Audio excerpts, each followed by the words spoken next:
And here we are. Hello, Etain. It is lovely to Hi. have you, and welcome to 50 Hitting 50. I believe this is a recent thing for you. You're new to the pentagenarianism. How's it been? Yeah. Pretty good so far, I have to say. Yeah, I turned 50 on the 5th of March. So I'm well into it now. Well, happy belated birthday. Um, Thank you.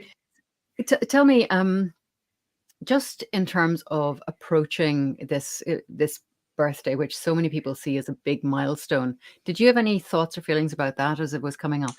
Actually, yes, I really did, which was a Mm. bit of a surprise to me. Yeah. Um, I uh, I don't really worry too much about getting older, and it's not Mm. something I think about an awful lot. But it Mm. was that big five and that big O just looked a little bit like, no, this isn't right. I'm not ready to be old. And that it just felt like a very big number to me.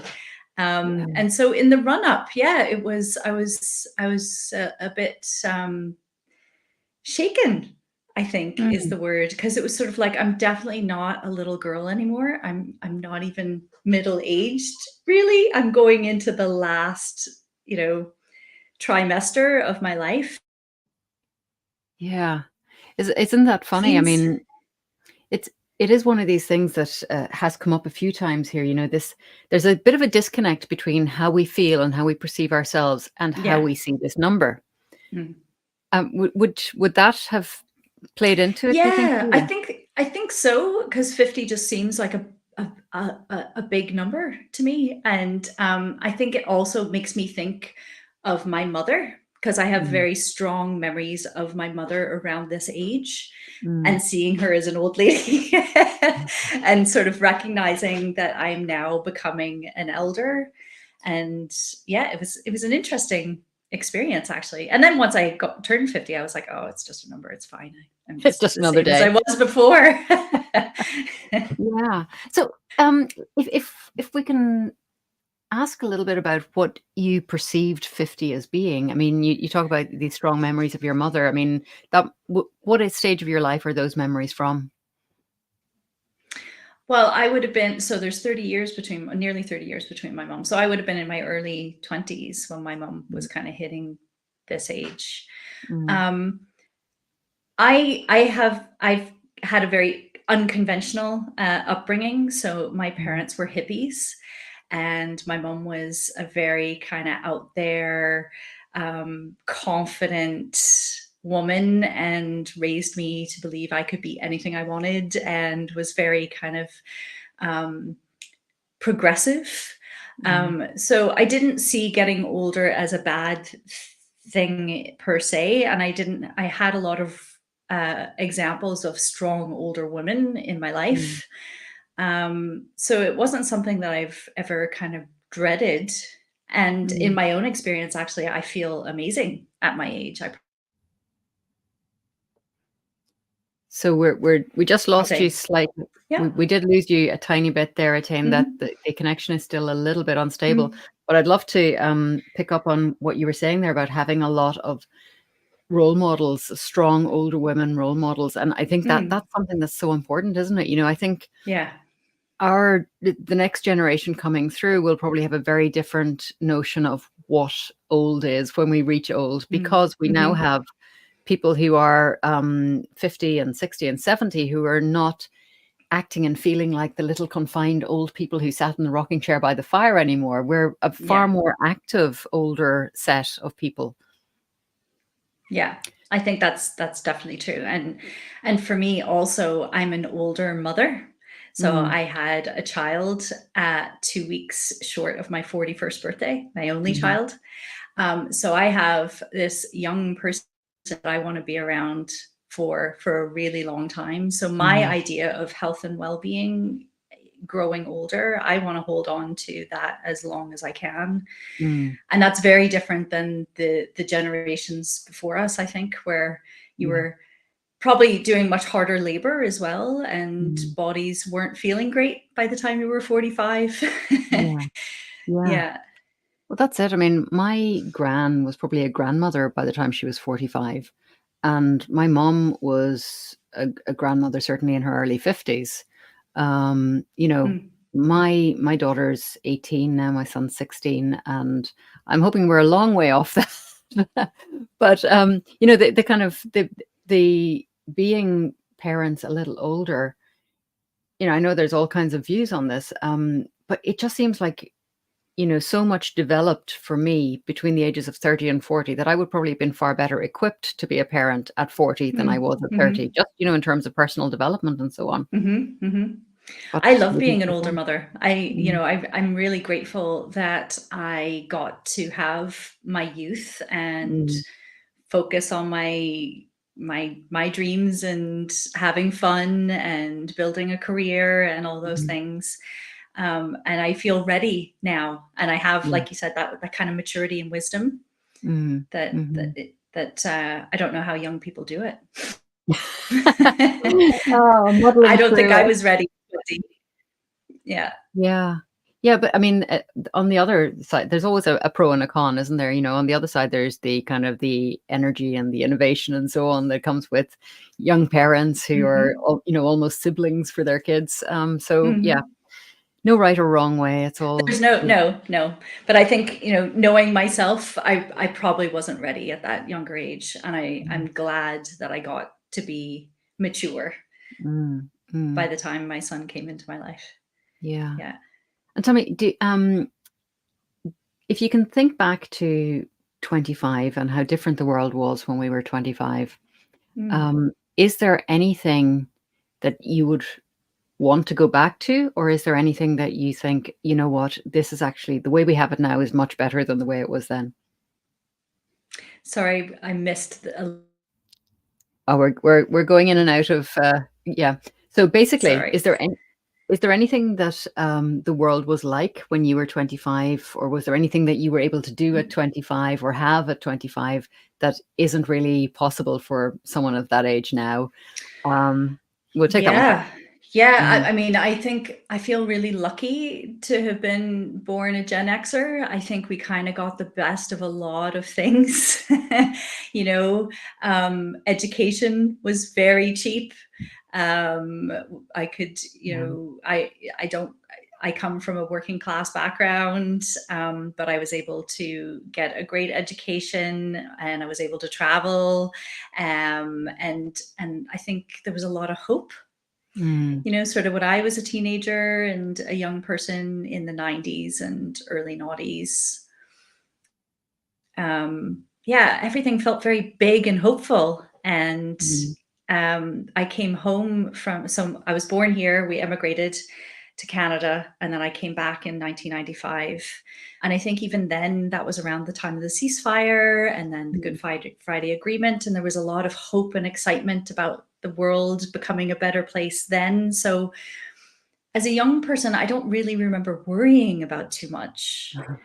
And yeah. I do worry about my son's generation, that things are Mm, going to be harder, um, in terms of education, in terms of the climate, in terms of the employment that he's going to mm. be able to access. Yeah, I think things are harder. Yeah, you know, one of the things that I see with my kids' generation is that so many of them are so aware of the issues that the world is facing, you know, the environmental issues and so on. And, you know, it's like they feel they're having to drag the rest of us with them to make this difference that needs to be Mm, made. And it's a mm, lot of responsibility on kids that mm, age. mhm. It's an unfair responsibility, I think. It's Yeah. because of Yeah. a lack of leadership of our generation. We're failing them, I think. Yeah. Mm. Yeah, there's this great phrase that I think is just so profound and affecting, you know, how is it that we can be good ancestors? You know, Mm, mhm, we look at what has gone before, but how can we kind of project ourselves forward to think about what we should be doing mhm, now in order to be those good ancestors? mhm. Yeah, I love that idea. I Mm, always, when I was met with a dilemma in my life, I used to try to imagine, little girl Etain full of Mm. life and dancing and really excited, and like all her kind of joie de vivre. How do I honor her? Mm. But also then I imagine like 80-year-old, and is she going to say, good job, I'm really proud of you? Yeah. And I Yeah. suppose, yeah, it's good to sort of, I think that's one thing that I've really thought about, turning 50, seeing myself as an elder, seeing myself as Mm. someone who's handing something on. That definitely feels realer to me now, Mm. um, with this birthday. Yeah. Yeah. And that word has actually come up as well. It does seem to be something that people are a role that people are stepping into at this age. Mm. Mm-hmm. That we've got to this halfway mark, maybe with Mm. the start of Act Two. We've got this new thing to be, this new, I guess, mantle to take on in a way. Mm-hmm. So yeah, that's very interesting that you mention it as well. Mm. Mm. And I see that in my career as well, in working as a psychotherapist. I do get a lot of younger clients who are grappling with these issues, and there is a real sense of feeling lost for a lot of younger Mm. people. Um, I don't think social media and this constant stream of information helps people Mm. feel a sense of purpose and direction in life. Right. And so I'm very aware of how much power I have as an older woman to sort Mm. of help people kind of get back to like, what's it all for? Yeah. What Yeah. it what is it that, why do you do what you do? Have you, Mm. where is your sense of,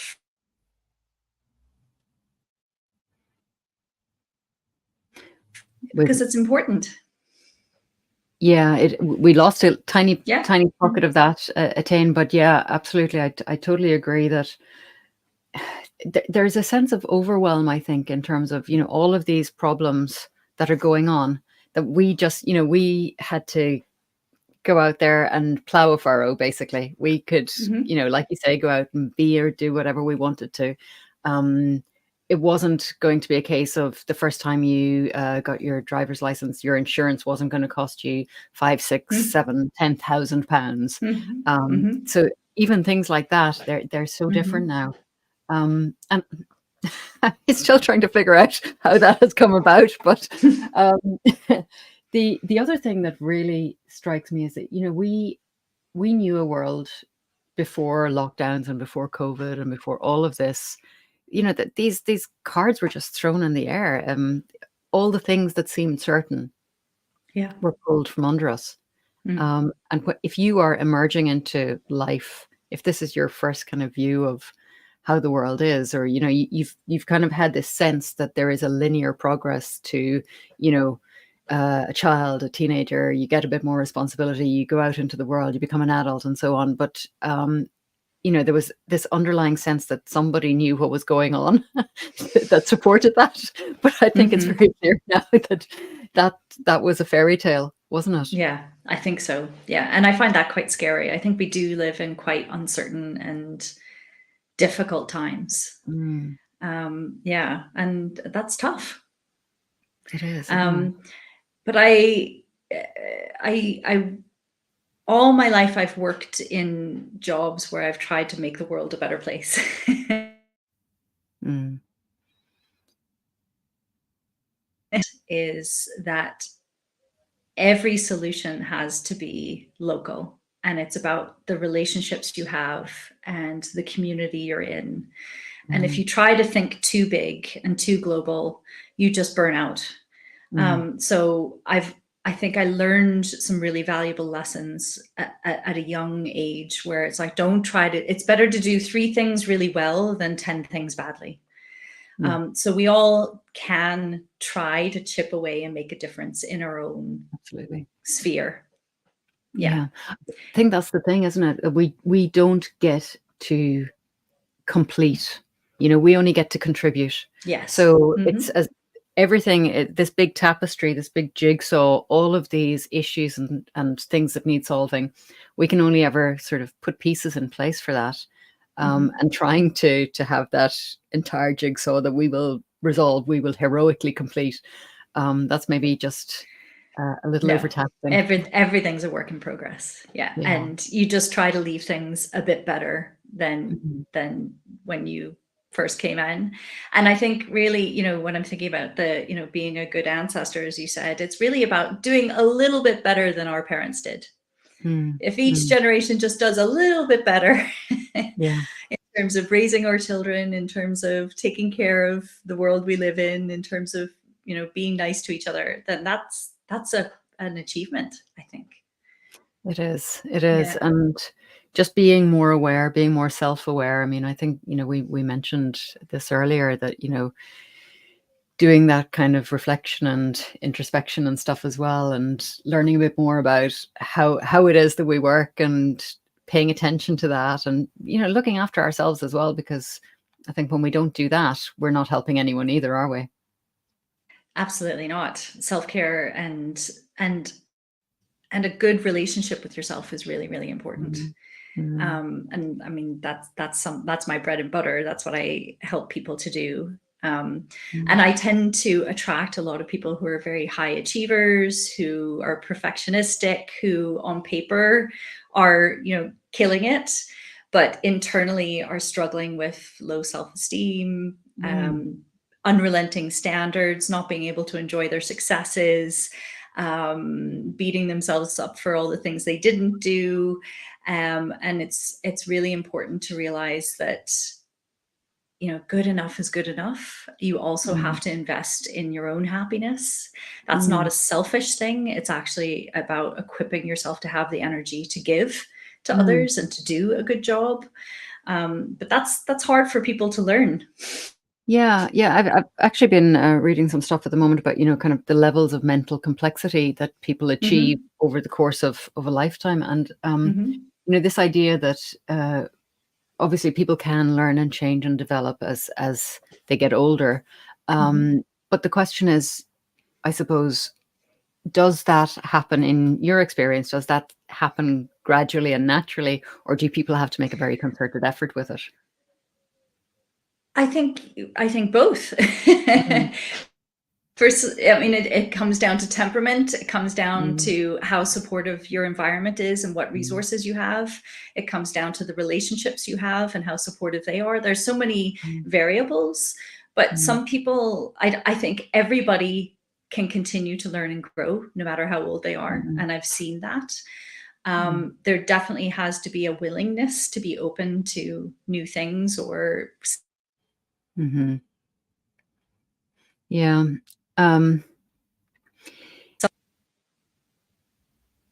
sorry, were you going to ask a question there? I just lost the last bit of Yeah. yours, actually. I was Yeah. gonna ask you if you could just repeat it. Just a willingness to have to self-reflect Yeah, and yeah. to be excited about learning and growing. Mm, And if you have that kind of childlike excitement to continue being curious about yourself and the world, it can happen quickly for some people. Some people it's glacial, but they if they stick it out, they do get to a better place. So I don't know if there's one route for everyone. no.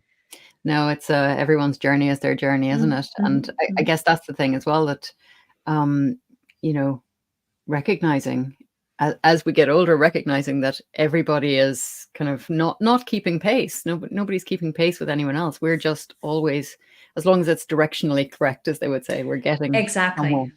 We're progressing. Exactly. Yeah, Yeah. yeah. Yeah. So, if you're looking forward, Etain, what would you like to think of as, maybe approaching 70 or 75? How would you like to see yourself then? Goodness. Well, I've always been a bit unconventional. I've never done things the easy way, and I imagine that'll probably continue. I've always set very difficult challenges for myself, but I've always Mhm. marched to the beat of my own drum. And I imagine that older me is going to be very similar. I'm probably going to Mm. grow old disgracefully. I'm gonna continue to have a lot of fun. Um, I'm going to keep using my body until it gives out. Oh gosh, that's so important, um, isn't it?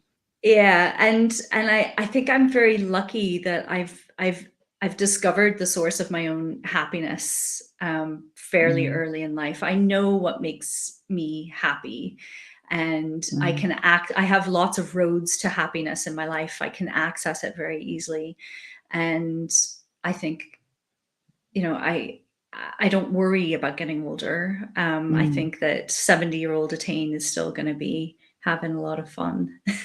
I'm glad to hear it. I'm glad to hear it. Yeah, yeah. Um, did you do anything special to mark your transition to pentagenarianism? Well, ish. So I had a lovely dinner with some friends and family, which was really nice. And then the plan is in September to go and walk the Camino Oh, lovely. That'll be so nice. to sort of mark my 50th year. Yeah. Yeah, Mhm. wonderful. What would you say, if you can think of one, is there a gift that 50 has given you, that getting to this stage has given you? Hmm. I don't know. I don't know. I would love to have a great answer for you and be very sage about it, but I don't think it has. Maybe it hasn't yet. Maybe it's coming. Yeah, I mean, I will say that, 50 obviously for women is also very much tied up with our bodies changing significantly, and that started for me a few years ago. So I think I was already on a bit of a journey in terms of feeling different Mm, and starting the walk of menopause. And mm, I have to say that's been a really empowering experience for me. I know that a mm, lot of women really struggle with menopause, and I don't want to denigrate that, but for mm, me it's been amazing. mm. Tea Could has you been like a wonder drug for me. I feel stronger than I ever have. I am full of energy. I feel really congruent in myself and powerful. So I was already kind of on that, yeah. over the last few years, and 50 is just sort of part of that, I think. Yeah, I mean, well, I suppose this is the thing as well, isn't it? That we tend to have this kind of single point of reference for, "Oh, Mm, okay, you're mhm, 50 now. You weren't 50 mm, like yesterday, but now you're 50." But of mhm, course, it's mhm. it's tidal, isn't it? It's never Yes, really any single day or any single year even. It's much more subtle than that. Mm, right. Yeah, yeah. But I'm looking forward to it. It's a new decade. I think I like to sort of reflect back rather than look forward. mm, mm. So you can ask me that in 9 years. Okay. Yeah. Um, so, well, just even to flip it forward and backwards a little bit, I mean, we talked about the things that have impacted people, who are in their earlier years now, that Mm, we got to bypass. We got to mm, bypass having everything we ever did documented, which, mm. that was a big freedom, wasn't it? Thank goodness. I I am so know. glad there is no record. Yeah. I mean, my kids, they would have said quite often to me, "You're so lucky to have grown up then. You're so lucky to, not have all of this." Mm, Um, and that it's funny that, isn't it? Because it's like they know that this is something that is a luxury, I guess, to mhm, not have the social media, but at the same time, mhm. they're probably not going to give it up either. There's a real love hate there with that dynamic. Yes, and I have I have faith in the power of young people to create their own culture, right? Every Mm, generation pushes against the oldies and fuddy-duddy old ways of doing things, and they create something completely new. And part of the excitement of being young is thinking that you've invented something new and you're the first person to have ever thought of it, and it's exciting and sexy and fun. And I think young people will continue to do that. It's in our DNA, and they might just reject it. They mm, might invent a new way to use it. mm, They will find their own ways to express their culture and yeah. create and be with each other, because we know that young people, they need to be in a pack figuring out who they are, and they'll find Mm. ways to do that.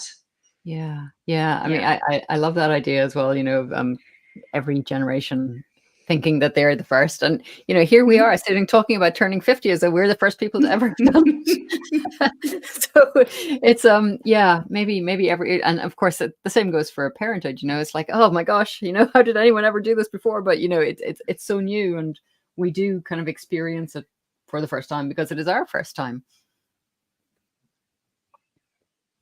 I think I've lost you again. Ah, So got you there. Back again. My apologies. I'm not sure what's wrong with my connection this morning. I hope these things it's, happen, yeah, I it's think it's just the bad weather today. So, yeah, yeah, don't worry about it at all. I think we're getting enough, and hopefully we'll be able to join the dots. Or it might just be that it is recording separately and perfectly at your end. And that would be amazing. Who sometimes knows? it does that, actually. Some of the systems do that. They're really clever. Um, yeah, so we've covered quite a lot of ground here, Etain. Hmm. What are the things that you know you would say to someone who's maybe coming to 50 and maybe having their qualms or their concerns, or it's just kind of trying to hide from it. Oh gosh. I suppose you can't. Is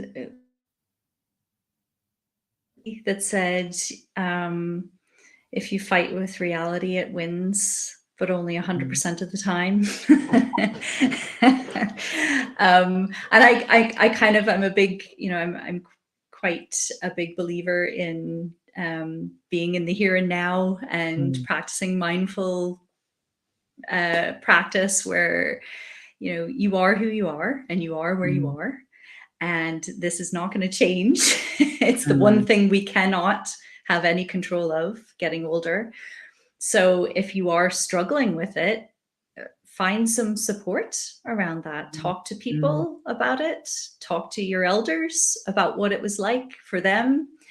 Um, Seek support, professional support if you think you need to. Find examples of people that you look up to. Like, it's never too late to find mentors and people mm. that you admire and want to emulate. Um, yeah, I think, aging is a gift. It is, isn't it? Yeah. People that didn't get a chance to Mm, to make it. I know in particular for me, that's very personal because I have a friend that I grew up with, who was like a sister to me. We had very similar backgrounds. Her parents were both Irish immigrants. We both grew up in very similar ways in Canada. And she passed at 39. mm. And I just think about her a lot, that Yeah, she really, I was just getting going at 39. yeah. And I think, oh, Tara didn't get to do these things that I'm doing, and so I think about her often, and just see this as a gift. That's beautiful. Thank you. Hmm. Um, so that, I think, is probably all we need to cover today. Hmm. I will ask you one final question. I always say that, though. It's always one final question. I think it's going to be my epitaph, really. I still have questions about this. Um, Casting your mind right back to childhood, is there any one time or place that you would think, oh, I would just love to revisit that day or that moment or that place? Hmm. Yeah, when you said that, I was so when I was coming up to school age, my family bought a big stone cottage, or not cottage, big stone house, very kind of Anna Green Gables with the big front balcony in the front and an acre of land around us. It was cow country. And when you asked me that question, I was back maybe around the age 8 or 9 in my back garden. We had this big old apple tree, and I used to spend a lot of time out there just with the warm Canadian summer sun on my face, adventuring and being a real outdoorsy tomboy kind of kid, covered in bruises. And that was a really idyllic time for me. Yeah, It very does free. sound it. Really Mm, does sound it. mm, Yeah, I just, it's the reason that came up for me was because there were so many things that fade.